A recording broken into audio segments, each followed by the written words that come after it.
बिस्मिल्लाहिर्रहमानिर्रहीम। अस्सलाम वालेकुम। आज का हमारा टॉपिक ऑप्टिक्स से रिलेटेड है और टॉपिक है टोटल इंटरनल रिफ्लेक्शन।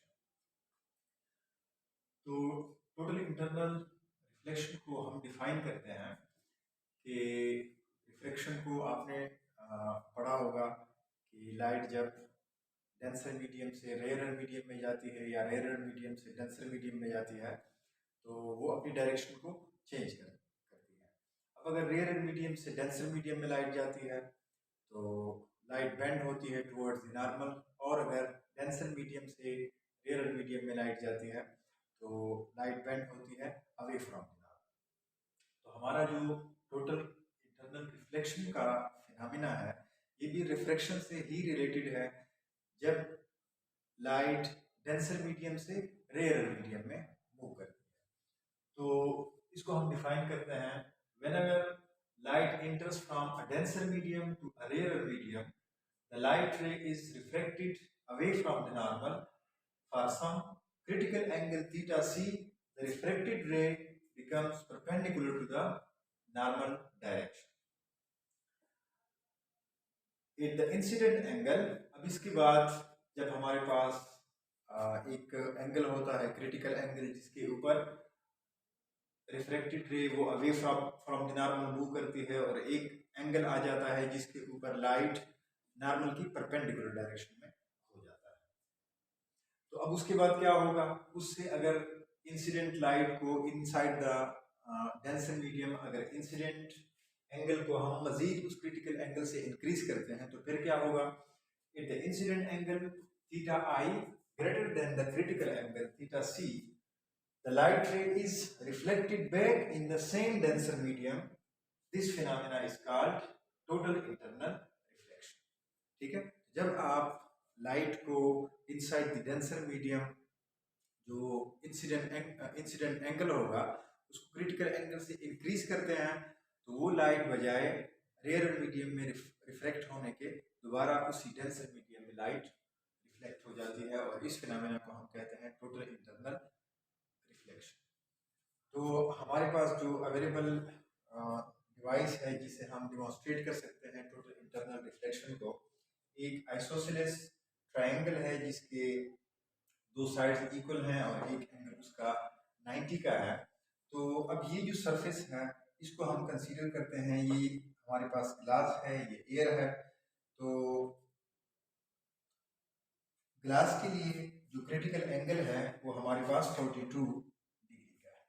ठीक है, अब लाइट जब ग्लास से डेंसर मीडियम से रेयर मीडियम एयर में इंटर होगी तो at the angle theta c is equal to 42। ठीक है, अब पहले तो हम इसके डायरेक्शंस को और एंगल को डिफाइन कर देते हैं। ये जो सरफेस है इसके ऊपर नॉर्मल वेक्टर या नॉर्मल डायरेक्शन ये है। अब ये जो नॉर्मल डायरेक्शन है ये एंगल हमारे पास 90 का है। ये नॉर्मल डायरेक्शन इस 90 एंगल को दो बराबर हिस्सों में डिवाइड कर देता है, यानी ये एंगल भी 45 का हो गया और ये एंगल भी 45 का हो गया। अब अगर ये 45 का एंगल है तो लाजमी बात है ये एंगल भी हमारे पास 45 का होगा।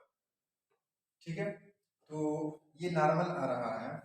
अब अगर लाइट रे हम इधर से फॉल करते हैं इस ग्लास के ऊपर और लाइट रे इस डायरेक्शन में मूव करती है, तो इसका मतलब क्या हुआ कि ये जो इंसिडेंट रे है inside the glass which is 45 and this 45 angle is greater than 42। तो मतलब क्या हुआ कि लाइट रे अगर इस डायरेक्शन में ट्रेवल कर रही है तो इंसिडेंट एंगल हमारे पास क्रिटिकल एंगल से ग्रेटर है, और बजाय इस रेयर मीडियम में लाइट के रिफ्लेक्ट होने के वो इसी सेम मीडियम में लाइट क्या होगी, रिफ्लेक्ट बैक होगी, और इसको हम कहते हैं टोटल इंटरनल रिफ्लेक्शन। अगर हम इस एंगल को चेंज कर देते हैं, बजाय इसको नॉर्मल के साथ 45 के ऊपर रखने के हम ये एंगल कर लेते हैं, ये नॉर्मल है और इस एंगल पे लाइट रे हम पास करते हैं। तो अब क्या होगा, ये जो एंगल है theta I this is smaller than the angle critical angle 42।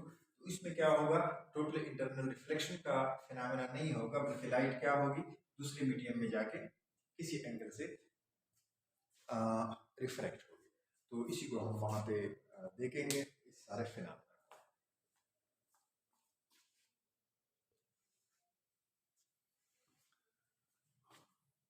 Ji students, तो ये हमारा वो आइसोसेलेस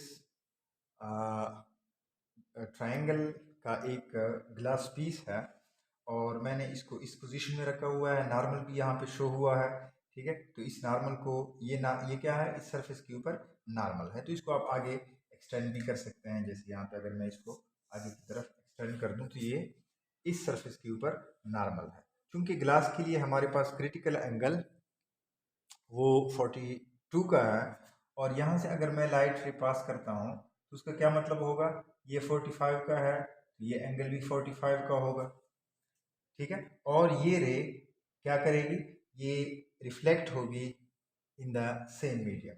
लेकिन अगर उससे स्मॉलर एंगल होगा तो रिफ्रैक्शन का फिनोमेना होगा। तो इसको हम देखते हैं यहाँ पे। ये लाइट सोर्स है, लाइट मैं ऑन करता हूँ, ये देखिए। अब बिल्कुल उसी नॉर्मल के साथ ही हम उसको कंसीडर करेंगे लाइट बीम को।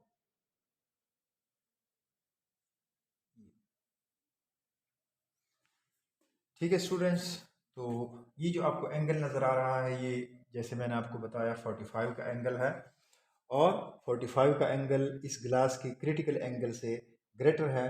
तो टोटल इंटरनल रिफ्लेक्शन का फिनोमेना हो रहा है। अब इसको हम उसकी दूसरी चीज़ को भी देखते हैं कि अगर ये एंगल उस क्रिटिकल एंगल से स्मॉलर होगा तो फिर क्या होगा। तो आप देखें, क्योंकि अब एंगल 42 से स्मॉलर हो गया तो हमारे पास क्रिटिकल एंगल से स्मॉलर एंगल के ऊपर दोबारा वही डेंसर मीडियम से लाइट रेयरर मीडियम में जाएगी। और एंगल भी हम देख सकते हैं कि इंसिडेंट एंगल वो रिफ्रेक्टेड एंगल ऑफ रिफ्रैक्शन से स्मॉलर है। तो वही जो रिफ्रैक्शन का फिनोमेना है वही यहाँ पे हम ऑब्जर्व कर सकते हैं। तो आज की वीडियो में बस इतना ही। इंशाल्लाह नेक्स्ट वीडियो में ऑप्टिक्स से रिलेटेड बहुत सारे और एक्सपेरिमेंट्स हम परफॉर्म करेंगे।